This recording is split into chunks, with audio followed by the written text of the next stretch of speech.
Hey everyone, this video is for my sellers out there. Did you know that within the first 10 seconds of entering a property, buyers form an opinion about your property and whether they want to pursue it or not? So first impressions are everything. And the one thing that can turn at least half the buyers away right off the bat is the smell.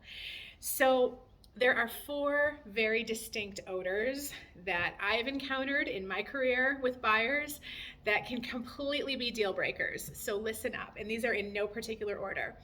The first is really heavy perfumes or fragrances or air fresheners or candles.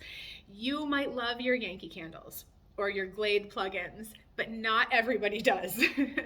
Not everyone wants a really heavy fragrance in their home. In fact, some people can be really sensitive to smells. They can trigger migraines, and they can make people nauseous, and they're just overwhelming. So please put away the Glade plugins, put away the heavy fragrances and air fresheners. Honestly, the best smell is a neutral, clean smell. If the house is deeply cleaned and it smells like nothing, great. So that's number one. Number two, pet odor. We love our pets.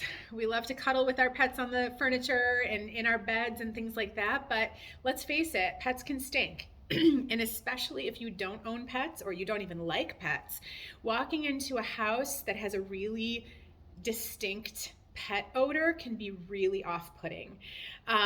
Litter boxes, dog crates or kennels that are inside the house, they all really smell.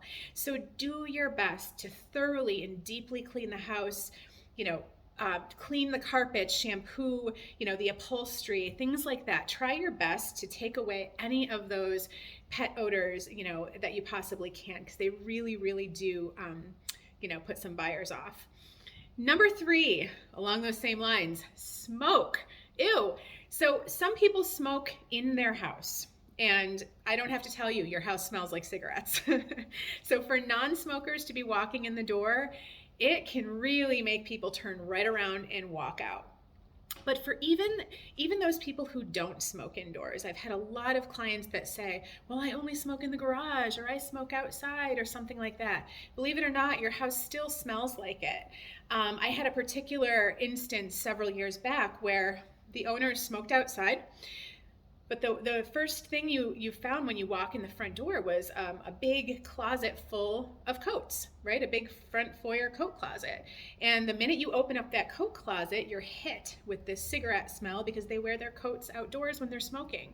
So please do your best to try to eliminate as many smelly, stinky coats out of the front foyer. Try to deep clean. Like I said, there are products out there on the market that can kind of take away the smoke smell from a home, because it does get into the air ducts and the vents and all of that.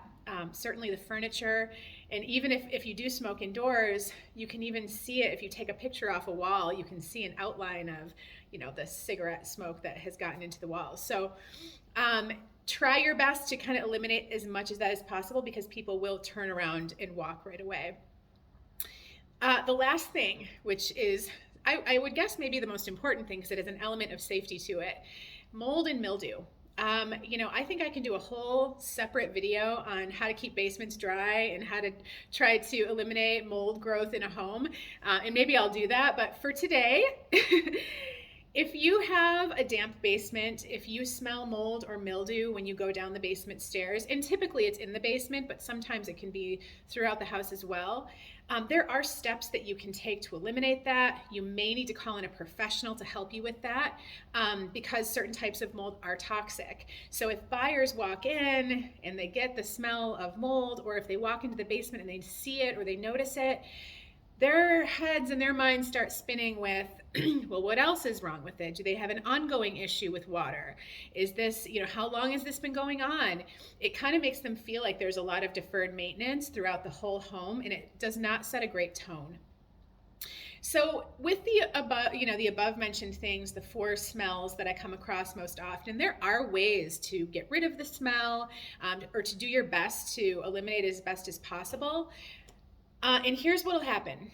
Either, number one, buyers will walk right away because they don't want to deal with it, and it set a bad tone for them.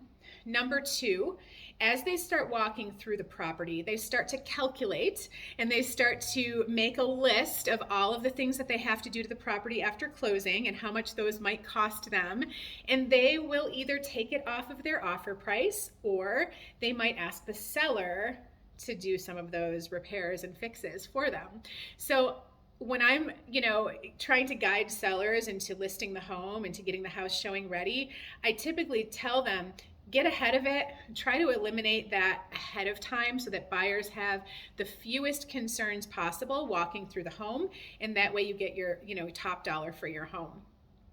So if you have any particular questions for me, please feel free to reach out as always. And another great tip is you might want to get a really honest neighbor or a realtor to come in and take a good sniff around and see if they smell any of these things, and to be honest with you so that you can get ahead of it before your sale.